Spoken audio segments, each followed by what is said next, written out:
Hello students, welcome to Chemistry Zone with Pragna Madam and welcome to Surface Chemistry again. In previous lectures students we have discussed about colloids and classification of colloids based on physical state of dispersed phase and dispersion medium. Now students, topic 5.4.2, again we are going to learn classification of colloid based on nature of interaction between dispersion phase and dispersion medium. बच्चों बात है interaction की. हम लोग solution chapter में एक चीज मैंने सिखाई थी, कैरेक्टरिस्टिक ऑफ सॉल्यूशन, जिसमें मैंने बताया था बच्चों कि सॉल्यूशन तब बनता है जब सॉल्यूट एंड सॉल्वेंट दोनों के बीच में कोई इंटरैक्शन होता है, कोई इंटरैक्शन होता है. तब मैंने एक चीज सिखाई थी आपको कि अगर सॉल्यूट जिसके पास हाइड्रोक्सिल ग्रुप है, सॉल्यूट अगर इसके पास हाइड्रोक्सिल ग्रुप है तो OH dot dot dot OH dot dot dot OH, ऐसे मैंने कुछ सिखाया था बच्चों आपको कि भाई HOH यानी वाटर, ROH अल्कोहल, वाटर. तो अल्कोहल वाटर के बीच में ये हाइड्रोजन बॉन्डिंग हुआ, यानी एक स्पेसिफिक इंटरैक्शन हुआ, तब जाके सॉल्यूट सॉल्वेंट में मिक्स हो गया. पूरी ऑर्गेनिक केमिस्ट्री आपने सीखा है, तो इसमें हर जगह हम बात करते थे कि ये वाटर सॉल्यूबल है या इनसॉल्यूबल है. तो हर एक टॉपिक में हम डिस्कस करते थे कि अगर ये वाटर के साथ हाइड्रोजन बॉन्ड बनाएगा, वाटर के साथ हाइड्रोजन बॉन्ड बनाएगा तो वाटर सॉल्यूबल नहीं बनाएगा तो इनसॉल्यूबल. यानी कुछ न कुछ ऐसा इंटरेक्शन, नॉट मतलब ऐसा नहीं कि हाइड्रोजन बॉन्ड ही बनाए और कुछ भी बनाए, लेकिन कहीं इंटरैक्शन दोनों के बीच में है, सॉल्यूट और सॉल्वेंट के बीच में, तो सॉल्यूशन बनता ही है. वैसे ही आज का टॉपिक है कि based on nature of interaction between dispersed phase and dispersion medium. So बच्चों, depending upon the nature of interaction there are main two categories. Colloids are divided in main two categories, जिसमें से एक category है lyophilic. कौन सी category? Lyophilic. और दूसरा category lyophobic. एक category है लायोफिलिक और दूसरा कैटेगरी है लायोफोबिक. अब लायोफिलिक, लायोफोबिक, तो जो सॉल्वेंट अट्रैक्टिंग होता है, सॉल्वेंट अट्रैक्टिंग, सॉल्वेंट अट्रैक्टिंग यानी सॉल्वेंट लविंग जो होता है. सॉल्वेंट मतलब समझो कि dispersed phase and dispersion medium दोनों के बीच में एक जबरदस्त बॉन्डिंग होता है, जबरदस्त अट्रैक्शन होता है. जैसे आपने गुंदर का सॉल्यूशन देखा है, गुंदर यानी गम सॉल्यूशन. बच्चों, गम पाउडर पानी में डाल दो तो पानी के साथ वो इतना चिपकू सा है, यानी वो वाटर लविंग है, जो अपने सॉल्वेंट को फील करता है, सॉल्वेंट को लव करता है. यानी वाटर लविंग, सॉल्वेंट एट्रैक्टिंग, कुछ भी बड़ा बोल सकते हो, वो लायोफिलिक फिल करेगा। और जो जिसको बिल्कुल भी पसंद नहीं है, हेटिंग जिसको बोलते हैं, लिक्विड हेटिंग, ये लिक्विड लविंग होते हैं। लिक्विड लविंग जिसको बोलते हैं, तो ये है लिक्विड लविंग। तो ऑब्वियसली ये होंगे लिक्विड हेटिंग। इनको तो बिल्कुल भी पसंद नहीं है। जैसे ऑयल को वाटर, ऑयल और वाटर को दोनों को मिक्स करके मिक्सर में 3 घंटे घुमाओ ना, तो भी 30 मिनट के बाद दोनों अलग नहीं बनती, दोनों की एक दूसरे के साथ। तो लिक्विड हेटिंग यानी उनको एक दूसरे से फोबिया है।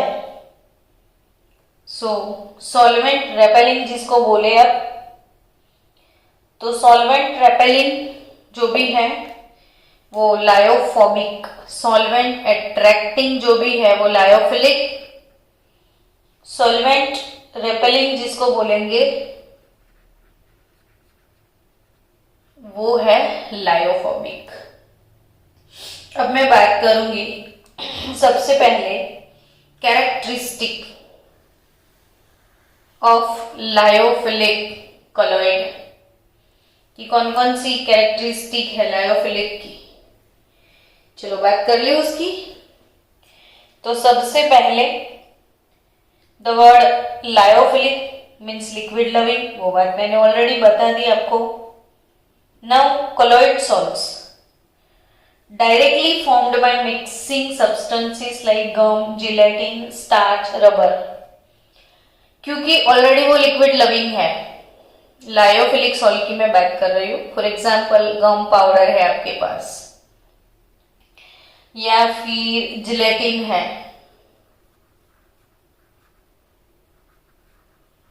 या फिर स्टार्च है, ठीक है। गम, जिलेटिन या फिर स्टार्च, रबर एक्सेट्रा। तो इनको कैसे आप सॉल्यूशन बनाओगे? तो इनके साथ जो भी सुटेबल मीडियम है इनका वो ऐड कर दो।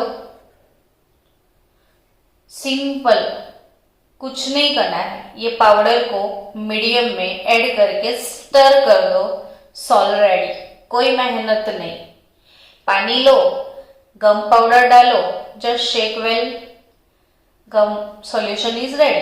क्योंकि ऑलरेडी वो लिक्विड अट्रैक्टिंग है, उसको पसंद है उसका मीडियम, तो फटाफट से ये सॉल्व प्रिपेयर हो जाएगा। दूसरी बात कि उनकी कैरेक्टरिस्टिक के बारे में बोलूं तो this solves is that if the dispersion medium is separated from the phase, so it can be reconstituted। For example आपने गम का सॉल्यूशन लिया, चलो गम पाउडर लिया, पानी ले लो बीकर में, गम पाउडर को डाल दो, स्टर करो, गम का सॉल्यूशन रेडी, ठीक है। अब वही गम सॉल्यूशन को एटमॉस्फेयर में खुला छोड़ दो, तो उसके मीडियम का इवोपरेशन हो जाएगा, तो वो सूख जाएगा गम, यानी फिर से गम पाउडर मिल जाएगा। अब ये सॉल्व में फिर से पानी डालो तो फिर से बन जाएगा, यानी ये फिर से बना सकते हैं। ये रिवर्सिबल सॉल्व है। कैसा सॉल्व है? Reversible solve. एक तो एक आसानी से बन जाता है, पाउडर लो, मीडियम लो, मिक्स करो, आराम से बन गया, सॉल्व रेडी, ठीक है। दूसरी चीज कि भाई इसका मीडियम अगर इवोपरेट करके निकाल दिया जाए तो भी वो फिर से हम बना सकते हैं, यानी रिवर्सिबल सॉल्व है। This sols are quite stable, क्योंकि बच्चों समझो कि गम सॉल्यूशन है आपके पास और 2-3 इयर्स के लिए भी रखो या 10 ईयर के लिए भी रखो, सूख जाएगा, पानी डालोगे फिर से बन जाएगा। ये अनस्टेबल नहीं है, स्टेबल है, जल्दी खराब नहीं होता है, ये बिगड़ नहीं जाता है। और जो खराब हो जाता है, जैसे आपके घर कोल्ड क्रीम है, कोल्ड क्रीम आपने इस साल ली, 2 और 3 ईयर तक आपने यूज नहीं किया, डब्बा वैसे के वैसा पड़ा रहा, फिर मॉनसून आया, समर आया, ऐसे कैसा पड़ा रहा 3 साल तक, खोल दोगे तो लिक्विड यानी क्रीम में वो ऑयल और वाटर का सेपरेशन हो चुका होगा, यानी क्रीम खराब हो गया, तो आपको फेंकना पड़ेगा, यानी वो अनस्टेबल है।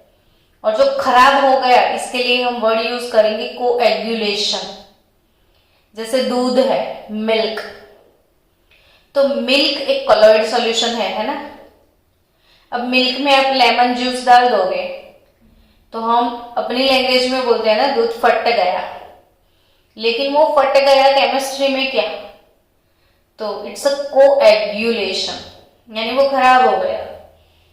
तो इसकी कैरेक्टरिस्टिक है कि ये स्टेबल है and it can not be easily,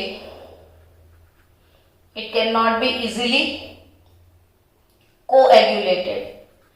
coagulation समझ में आ गया ना आपको, तो it can not be easily coagulated. Coagulation एक टॉपिक, पीछे पूरा टॉपिक है, ज्यादा डिटेल में हम पढ़ेंगे पीछे। चलो अब बात करते हैं लायोफोबिक सॉल्ट की। कौन से सॉल्ट की? Lyophobic salt. Lyophobic salt, the word lyophobic means liquid hating. Substance like metals and their sulfides, metal sulfide, cuprous sulfide, zinc sulfide जो है वो, तो metal sulfides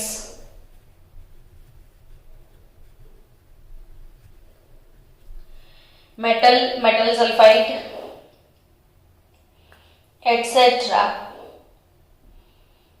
और जब इनको डिस्पर्शन मीडियम में डाल दो और आप सोचोगे कि बन गया सॉल्ट, तो ऐसा नहीं होता है। चलो ना, सिंपली सोचो आप कि ऑयल और वाटर दोनों कैसे है, तो लिक्विड हेटिंग है, ऑयल की वाटर से नहीं बनती, वाटर की ऑयल से नहीं बनती। अब सोचो दोनों को मिक्स करना है, तो मिक्सर में डाल दो, 3 घंटे घुमाओगे, फिर छोड़ दोगे तो भी वो सेपरेट ही हो जाएंगे, यानी ये दोनों की मिक्स होने की तो टेंडेंसी नहीं। आप ऑयल लो, वाटर लो, ऐसे स्टर कर लो, क्या बन जाएगा? वो नहीं बनेगा। तो लायोफोबिक सॉल्ट ऐसे नहीं बनेगा। अब आप सोचोगे कि वाटर को और ऑयल को तो कभी लाइफ में मिक्स ही नहीं कर सकते, ये सॉल्ट तो बनता ही नहीं, तो बनेगा कैसे? जैसे आपने सॉप डाल दिया, और साबुन में आप 10th में पढ़े होंगे कि पीछे एक हाइड्रोकार्बन पार्ट होता है और उसका जो हेड, सॉप जो है उसमें हेड और टेल 2 पार्ट होते हैं, ये हाइड्रोकार्बन पार्ट और ये पोलर पार्ट और ये नॉन पोलर पार्ट। तो नॉन पोलर में जाएगा, पोलर में जाएगा, तो हेड वाटर में जाएगा, टेल ऑयल में जाएगा। और अगर थोड़ा सा डिटर्जेंट पाउडर, आपके घर में जो चिकनाहट वाली कढ़ाई वगैरह होता है तो उसकी सफाई पानी से नहीं होती है, तो हम थोड़ा डिटर्जेंट डालते हैं तो वो साफ हो जाता है, चिकनापन चला जाता है। वैसे ऑयल और वाटर मिक्स कभी नहीं होते, लेकिन थोड़ा सा अंदर डिटर्जेंट डाल लोगे तो डिटर्जेंट पाउडर है या फिर सॉप है, तो उसके पीछे जो टेल है वो नॉन पोलर पार्ट है, C17H35 COONA। अब ये C17H35 वाला पार्ट है वो हाइड्रोकार्बन, और COO पोलर पार्ट वो हेड, ये बन गया टेल। ये नॉन पोलर ऑयल में जाएगा, पोलर वाटर में जाएगा और ऑयल वाटर दोनों को मिक्स कर देगा। तो बन जाएगा लायोफोबिक सॉल्ट। यानी ये इजीली नहीं बनते, इनको बनाने के लिए मेहनत करना पड़ता है काफी। और कितना कुछ मेहनत करेंगे। तो पीछे टॉपिक है methods of preparation of lyophobic salt, ठीक है।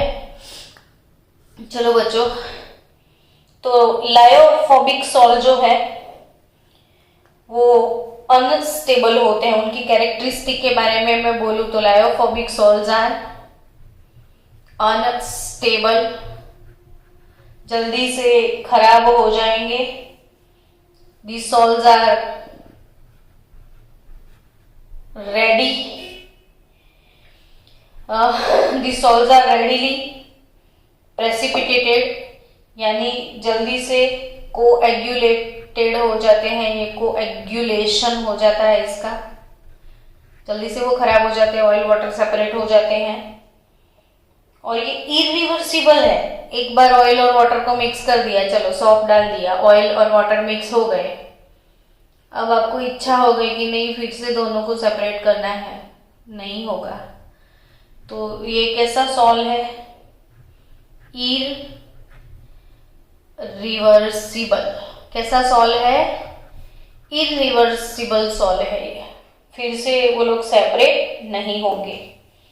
तो इनको लायोफिलिक सॉल्ट वो अनस्टेबल होते हैं। तो आप फिर सोचोगे कि वो अनस्टेबल है, जल्दी से सेपरेट हो जाते हैं, तो क्या हम फिर उनको यूज नहीं कर पाते हैं?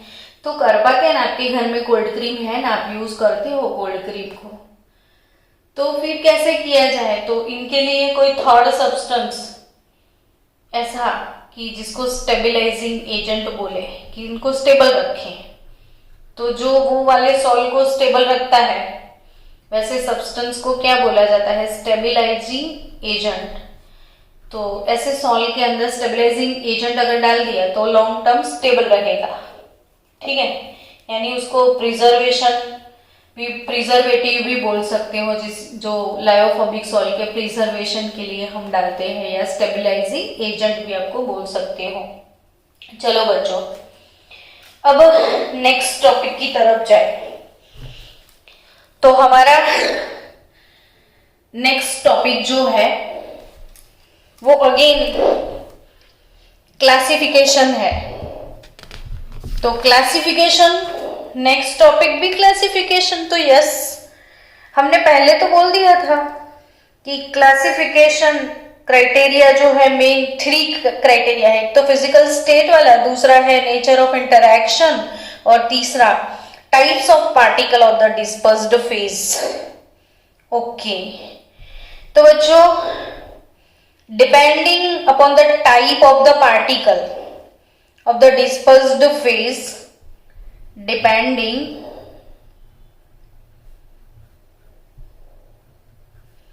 upon the type of the particle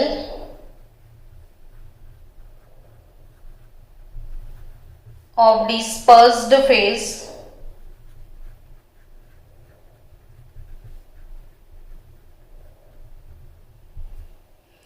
colloids are classified as multimolecular,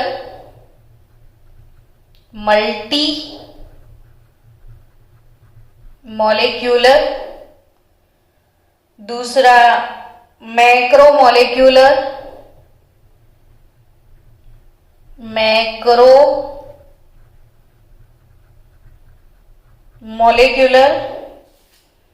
और तीसरा जो है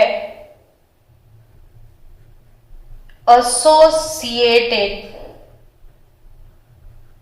कॉलॉइड।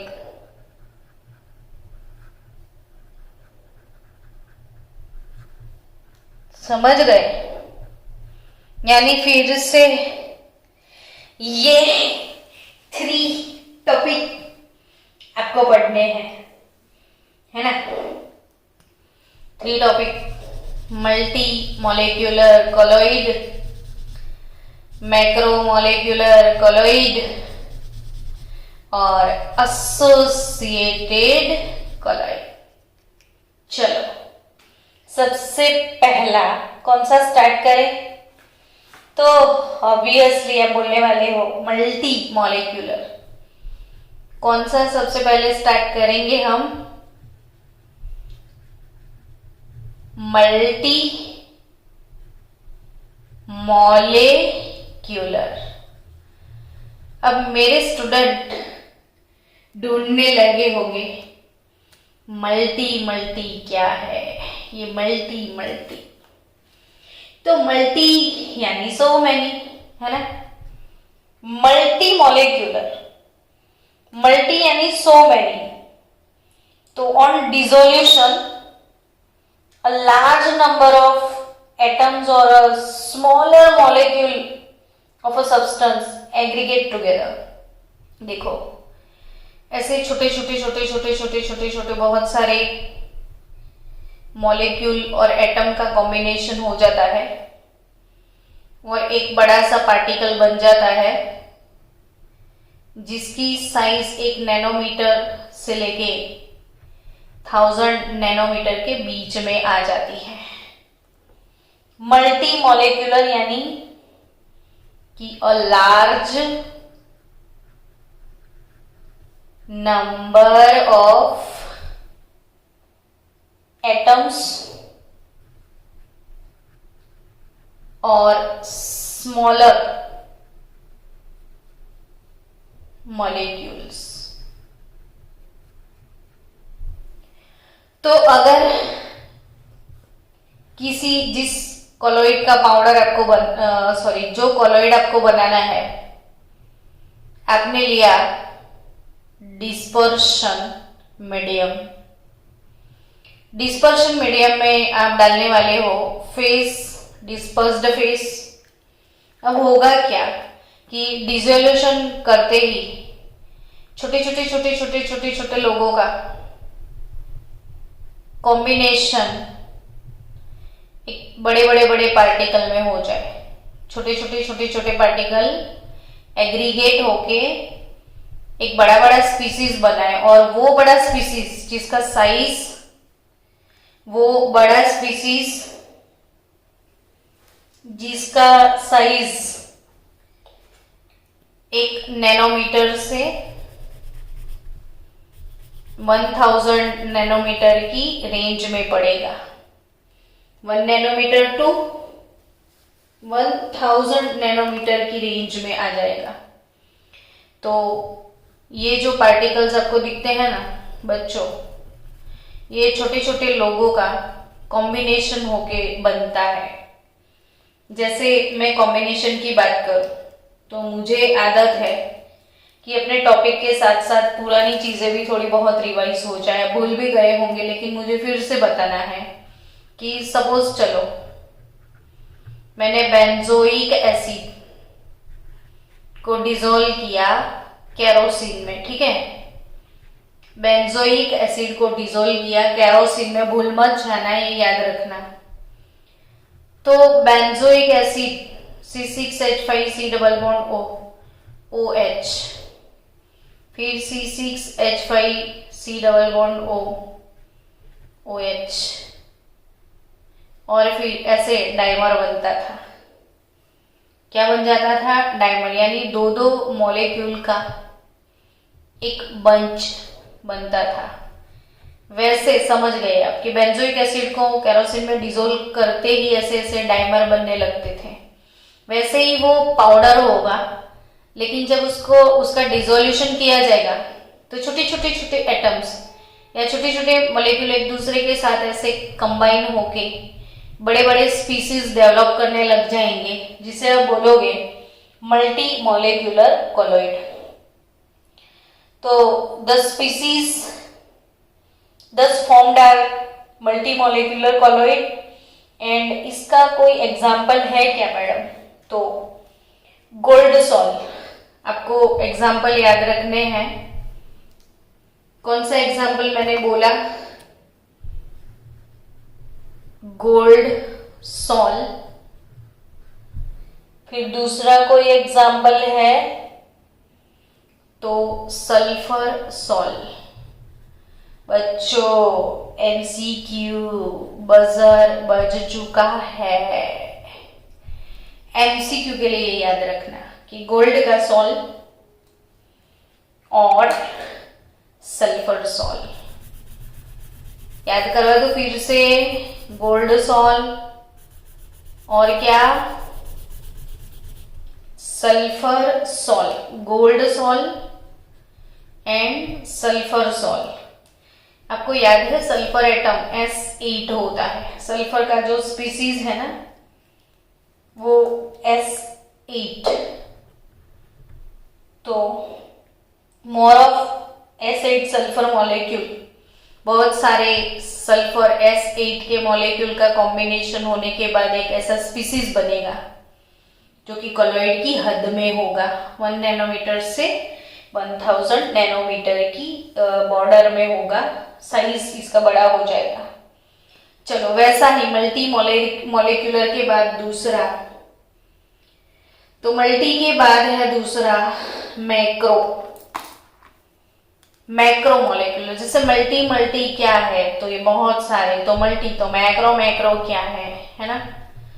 मैक्रो, आपको जिनको वर्ड से समझने की आदत है ना, इन लोगों को तो ये टॉपिक बहुत इजी लगेगा, वर्ड सुनते ही याद आ जाएगा, हाँ समझ में आ गया, इसमें कुछ भी नहीं है। तो मैक्रो मॉलिक्यूलर, मैक्रो यानी बड़ा, माइक्रो यानी छोटा, माइक्रो मीन छोटू वाला, मैक्रो मीन्स बड़ू वाला। और मैक्रो मॉलिक्यूलर हमारे पास पॉलीमर है ना, नेचुरल पॉलीमर में प्रोटीन आता है जो कि मैक्रो मॉलिक्यूल है। तो जब इसे मैक्रो मॉलिक्यूल कोई सुटेबल सॉल्वेंट में डालोगे आप, मैक्रो मॉलिक्यूल बड़े वाले ऐसे पॉलीमर है, ऐसे पॉलीमर को आपने सुटेबल सॉल्वेंट में डाल दिया तो पॉलीमर टुकड़े टुकड़े हो जाएगा, छोटे छोटे टुकड़ों में वो खुद डिवाइड हो जाएगा। पहले क्या था, छोटे लोग मिलके बड़े स्पीसीज बनते थे, अब बड़ा छोटे स्पीसीज बना था और कुछ नहीं। तो यानी जस्ट पॉलीमर, नेचुरल पॉलीमर में प्रोटीन की बात करूं या सिंथेटिक, हमारे जितने भी पॉलीमर है जो हमने बनाए हैं, उनको एक सुटेबल मीडियम में जब डाला जाता है तो वो पॉलीमर मैक्रो मॉलिक्यूल टूट के छोटे छोटे पार्टिकल में आ जाता है और उन पार्टिकल की साइज होती है 1 नैनोमीटर से लेके 1000 नैनोमीटर की हद में। पहले छोटे लोगों ने छोटी छोटी बूंदे बड़ा बन गई थी, अब एक बड़ा मॉलिक्यूल छोटी छोटी बूंदों में चला गया, वो है मैक्रो मॉलिक्यूलर कॉलॉइड। अब फिर से अब तो पूछोगे इसका भी एग्जाम्पल बता दो ना मैडम, हमको तो एग्जाम में लिखना है ना। तो याद रखियो इसके एग्जाम्पल में, ये एग्जाम्पल कौन कौन से हैं, है ना। तो इसके याद रखने वाले एग्जाम्पल, नेचुरल पॉलीमर जो भी है, नेचुरल में कौन, तो स्टार्च, नेचुरल मैक्रो मॉलिक्यूल यानी natural polymer starch, cellulose, proteins and enzymes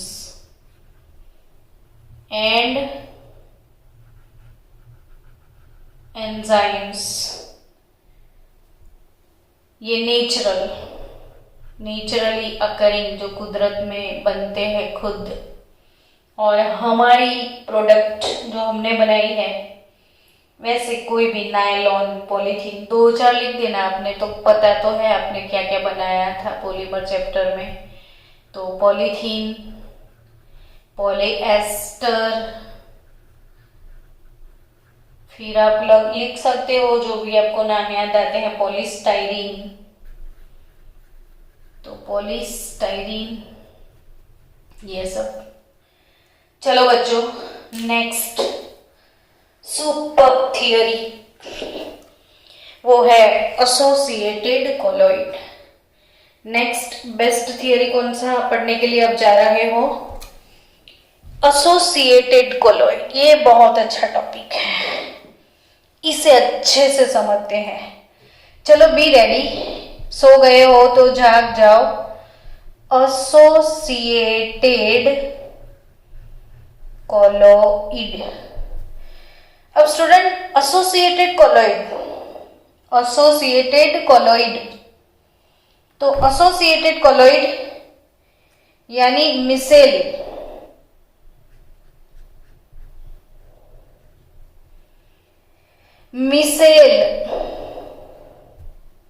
formation. Micelle क्या है? Missile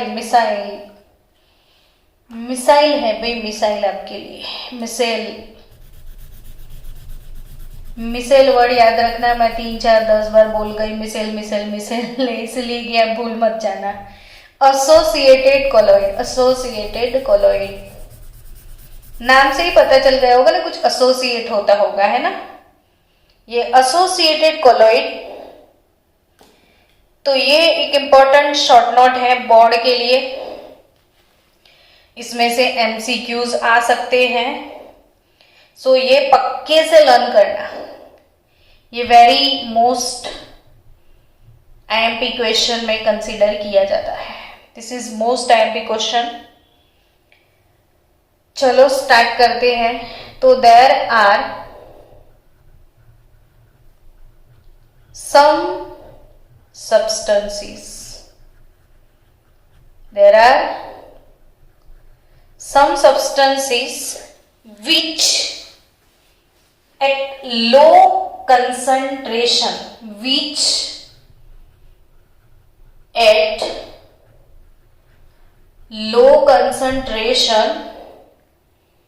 behave as a normal strong electrolyte.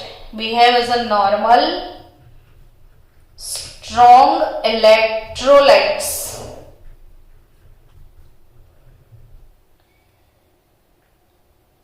But at higher concentration, देखो there are some substances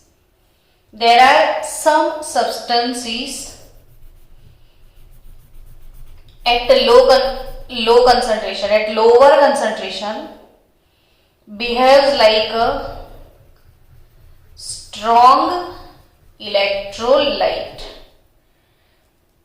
but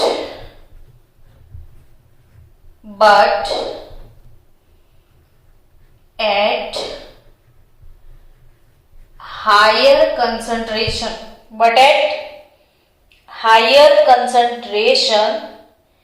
exhibit colloidal behavior. But at higher concentration exhibit colloidal behavior. Now colloidal behavior किसकी वजह से? तो due to the formation of aggregates.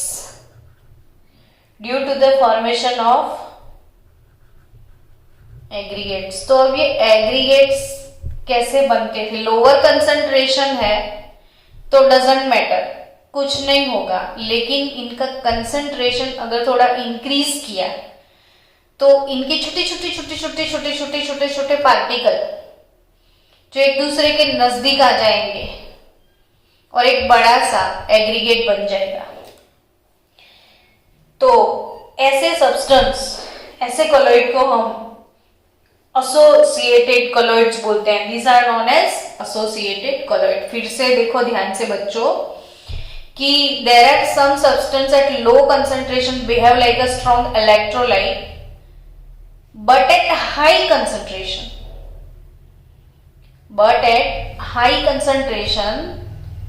they shows colloidal behavior। और कैसे? तो due to the formation of aggregate. मैं एक काम करती हूँ, इधर मुझे थोड़ा एक्सप्लेन करनी है बातें, लेकिन बाद में। पहले मैं आपको ये समझा दूं कि एग्रीगेट कैसे बनते हैं, है ना। उसके बाद में हम उसके बाकी के टर्म्स को सीखेंगे। सबसे पहले ऐसा सब्सटेंस कौन सा है, इसकी मैं बात करूं तो वो है सॉप सॉल्यूशंस। सॉप सॉल्यूशन या डिटर्जेंट की बात की जाए, दोनों ही चलेंगे इसमें।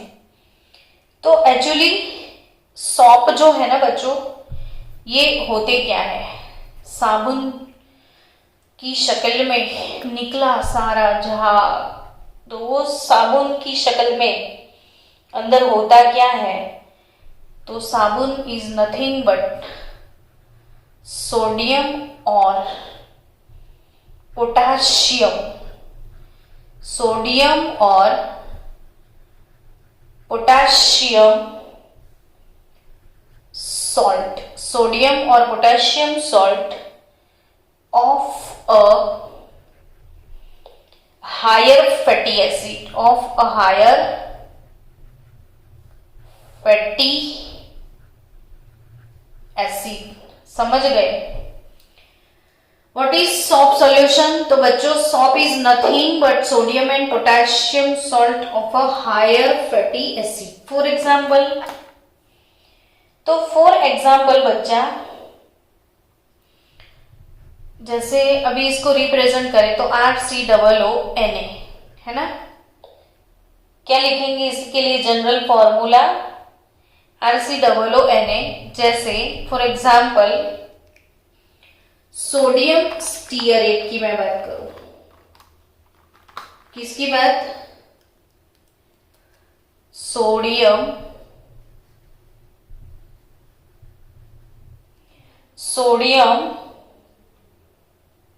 स्टीयरेट।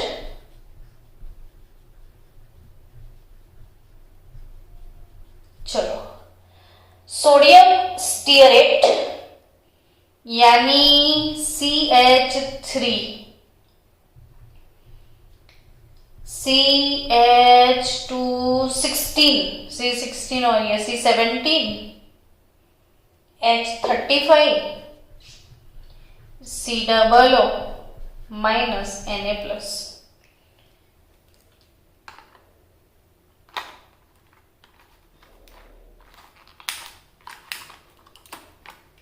समझ गए बच्चों?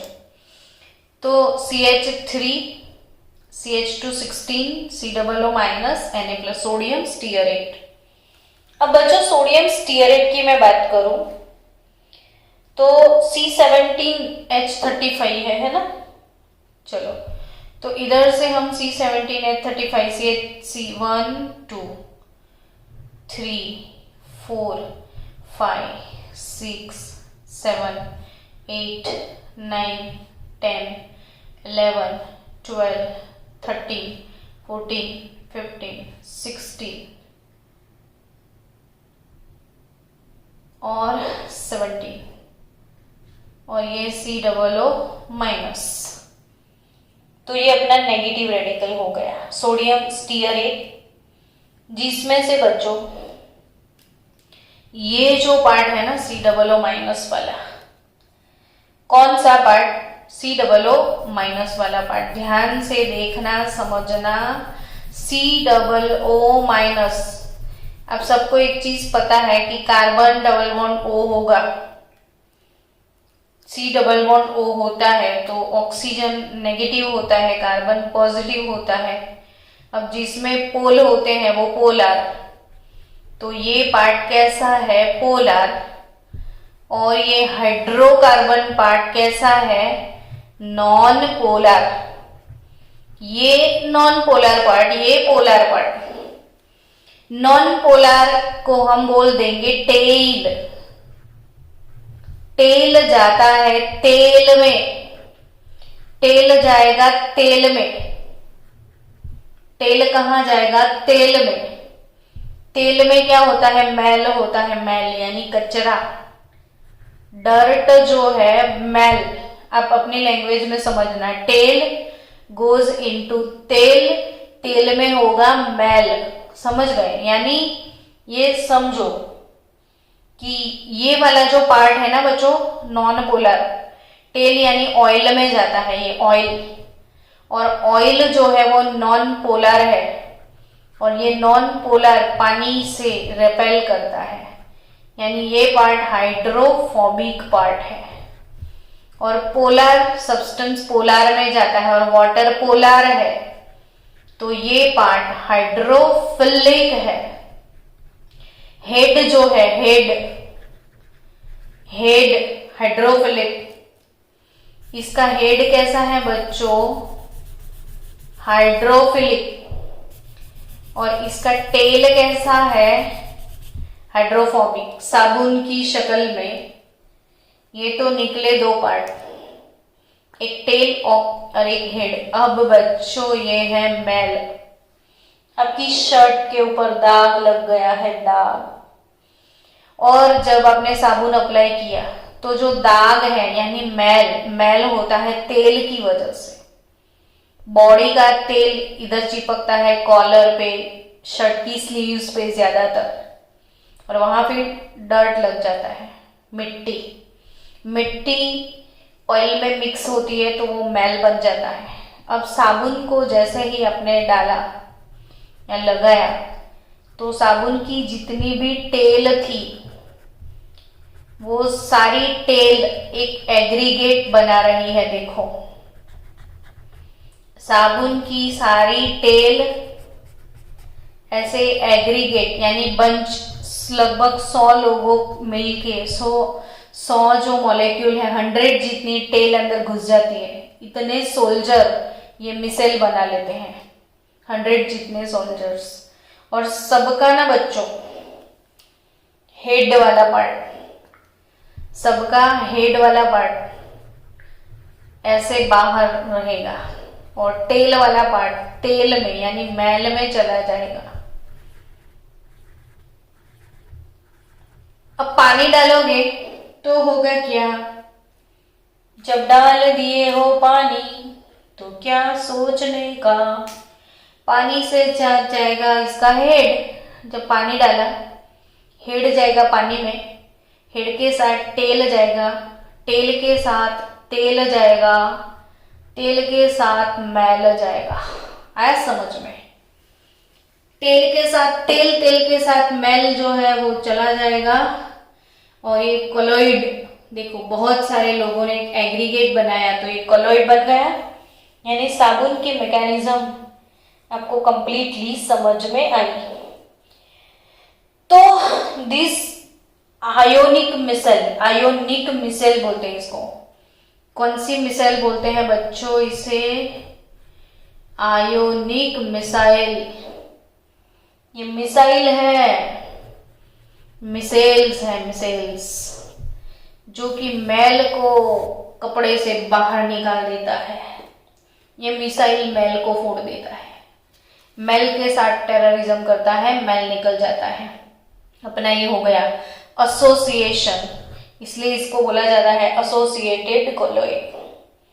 तो अब समझ गए बच्चों, साबुन सोडियम स्टीयरेट, CH3CH216 वाला जो पार्ट है ये रहा, ये पार्ट है नॉन पोलर। इसका COO- Na+ तो पानी में चला जाएगा आयोनाइज होके, और इसके अंदर जो ये हेड वाला पार्ट है वो पोलर है।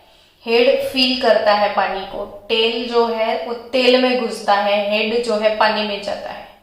अब हेड ऐसे बाहर रहेगा, सबका टेल धीरे धीरे तेल और मैल में घुस जाएगा। फिर पानी डालोगे तो हेड पानी में जाएगा, हेड के साथ उसका टेल जाएगा, टेल के साथ तेल जाएगा, तेल के साथ मैल चला जाएगा। तो ये मिसाइल आप समझ गए। अब फिर से बैक टू द पैवेलियन, वही जो अपना पुरानी बात कि भाई ये जो मिसाइल है ना, पूरी बाल्टी भर पानी में थोड़ा सा ही साबुन डालोगे तो लो कंसंट्रेशन हो जाएगा, तो मिसाइल नहीं बनेगा। बट थोड़ा कंसंट्रेशन हाई हो जाएगा तो ये एग्रीगेट बनने लगेंगे और सब कुछ साफ साफ हो जाएगा। तो पर्टिकुलर कंसंट्रेशन पे ही ये मिसाइल बनते हैं। सो एसोसिएटेड कोलॉइड की बात की जाए तो कि द फॉर्मेशन, ध्यान से पढ़ो, the formation of missiles takes place, the formation of missiles takes place only above a particular, only above a particular temperature, only above a particular temperature called craft temperature. Craft temperature definition याद रख लो कि ये जो formation है Michel formation एक specific temperature पे ही होता है और जिस टेम्परेचर स्पेसिफिक टेम्परेचर जिस टेम्परेचर पे ये होगा इसे क्राफ्ट टेम्परेचर टीके बोलते हैं. क्राफ्ट टेम्परेचर टीके. और बच्चों एक पर्टिकुलर कंसंट्रेशन भी इसको चाहिए. क्राफ्ट टेम्परेचर पे मतलब कि the formation of micelle takes place only above a particular temperature and above a particular concentration. So this particular concentration is known as CMC. Particular concentration is known as CMC. अब ये CMC क्या है? तो C यानी critical,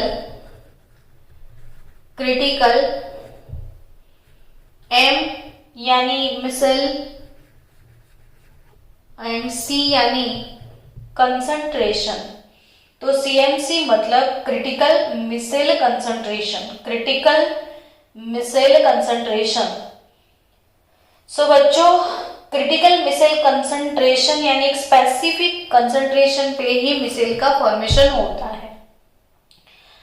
सो बच्चों surface active agent shop और detergent, synthetic detergent जो भी है वो सारे एसोसिएटेड कॉलोइड्स में आते हैं. और CMC कंसंट्रेशन जो है CMC कंसंट्रेशन पर्टिकुलर कितनी रेंज में होती है तो 10⁴. CMC कंसंट्रेशन जो है वो 10⁻⁴ to 10⁻³ 10⁻⁴ to 10⁻³ मोल पर litre. So CMC concentration 10⁻⁴ to 10⁻³ मोल पर लीटर जितना होता है. And these colloids have both lyophobic and lyophilic part and micelles may contain at least 100 of molecules. कोई एक मिसेल जो होती है इसमें एटलीस्ट कितने मॉलिक्यूल्स होंगे 100 जितने मॉलिक्यूल्स का ये एग्रीगेट होगा. तो आई थिंक आपको समझ में आ गया है कि what is micelle, ionic micelle. Similarly बच्चों इन केस ऑफ डिटर्जेंट मैं डिटर्जेंट की बात कर रही हूँ. डिटर्जेंट और साबु में कितना डिफरेंस है?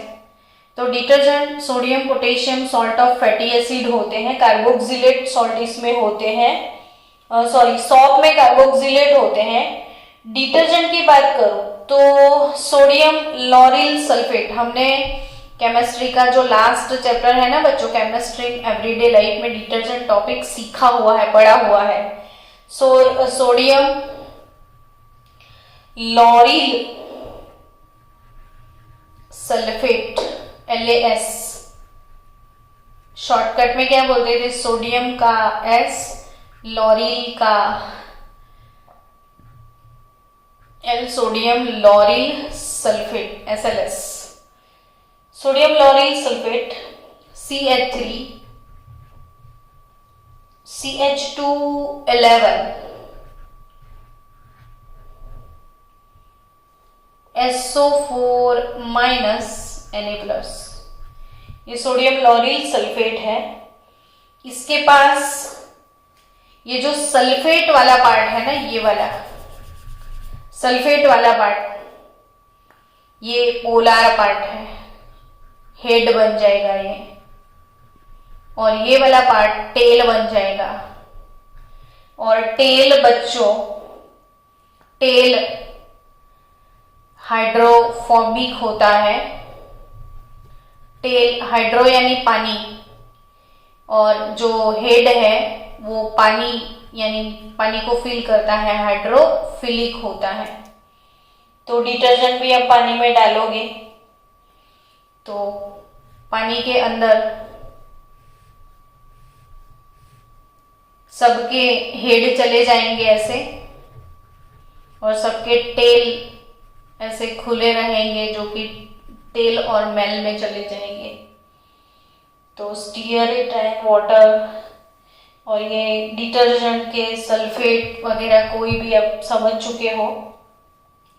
सो क्लींजिंग एक्शन ऑफ सॉप पूरा खत्म हो गया हमारा, यानी आपको समझ में आ गया कि डर्ट कैसे रिमूव होगा। अब नेक्स्ट टॉपिक आएगा बच्चों हमारा प्रिपरेशन ऑफ कॉलॉइड। उसके बाद हम सीखेंगे purification, then properties of colloid. वैसे तो काफी लंबा चैप्टर है, ट्राई करेंगे कि जितना हो पाए खत्म हो जाए, ठीक है।